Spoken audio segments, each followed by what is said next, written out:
If you've never seen one before, you can visualize a steak. It's still firm, yet flexible. At a higher setting, I want you to go inside a single muscle cell.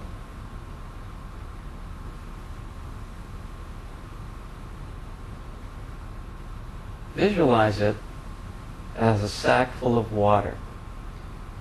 It's kind of spongy, but the main ingredient is water. Just a balloon filled with water.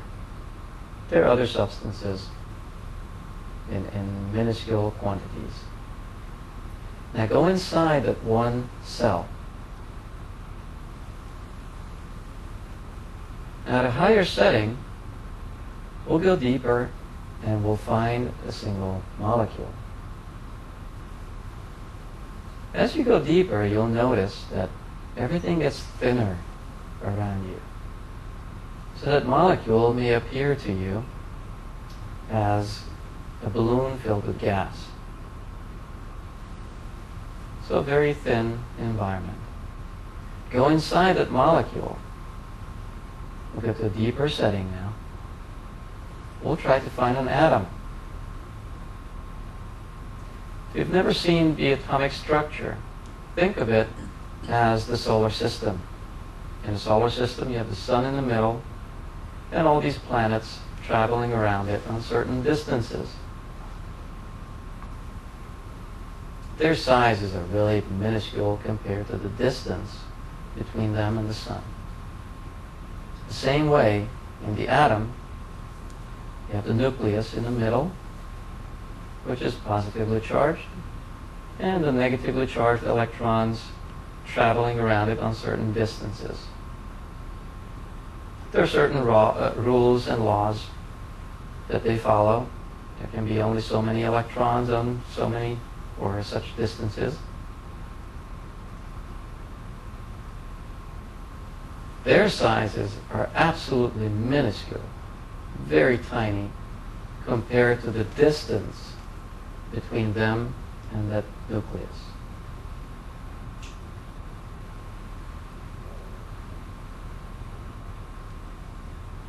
Now, if you go deeper, at a higher setting, you will see stars around you, just like the night sky. These tiny little stars are called quarks. They're very, very tiny.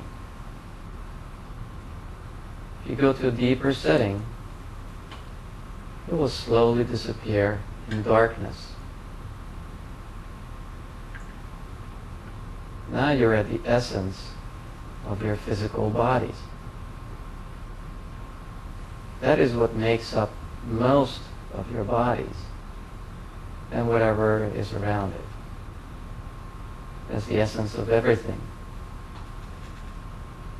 All these tiny particles around you, they constantly vibrate at very high speeds. It's just a miracle the way it's put together to create a body like this. Now relax there for a moment.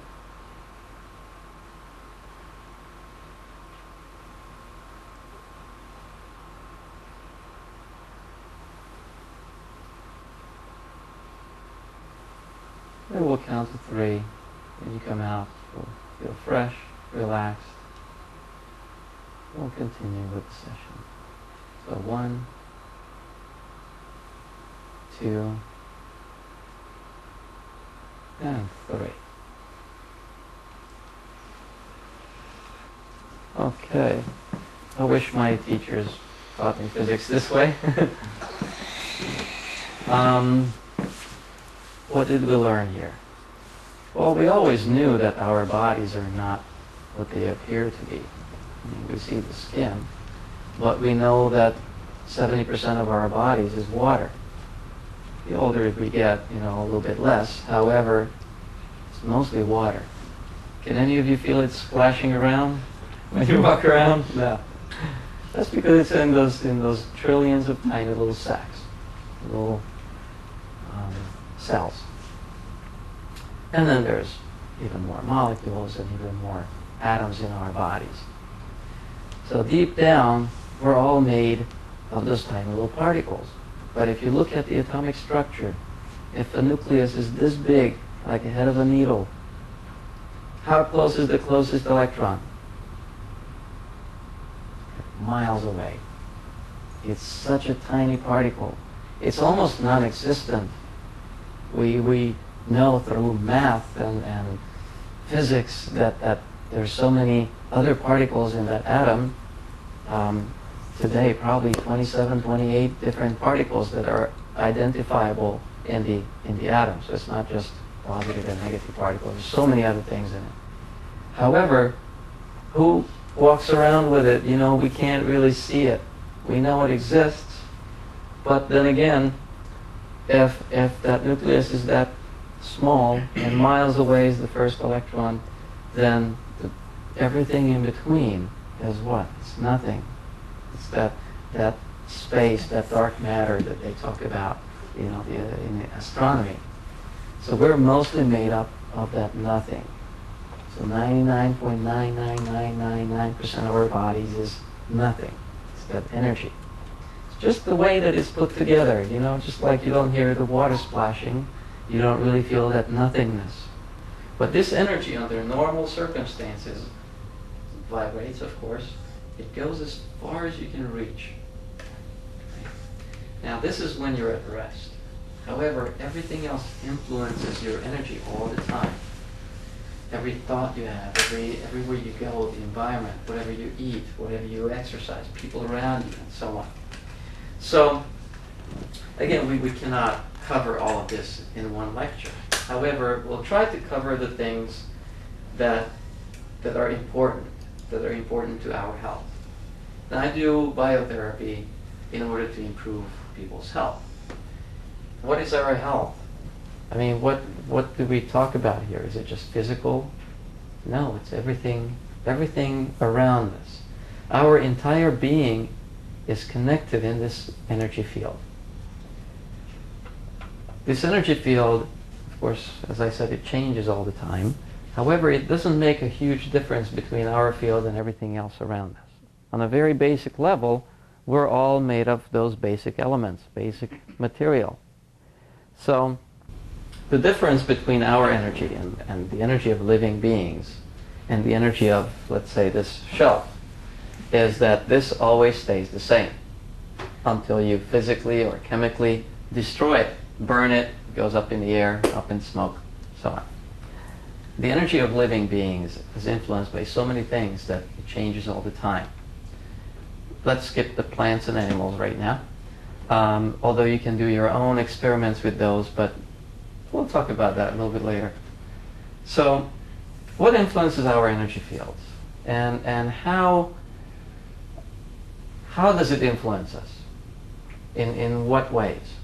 As I said, this is not just a physical thing. This is connected to your entire being. Your emotional bodies, your physical, spiritual bodies, they all come together in this energy field. There are good examples to that. It's nothing new. How do you feel when you're depressed? Have you ever been, in a bad mood? Let's not call it depression, but you had a bad day. How do you feel? You kind of close in, right? Withdrawn. Your energy does the same. Kind of close in. What do you do when you're happy and outgoing? I just said it. Outgoing. You open up. You have these friends who are happy-go-lucky all the time, right? They're always open. So, their energy opens up. And what does that energy do to you when you're around them? Lifts you up. Hopefully. Yes, you pick up some of that. The same way you pick up some of the depression. Oh, I had a bad day. And you're like, oh, tell me about it. Do you feel better?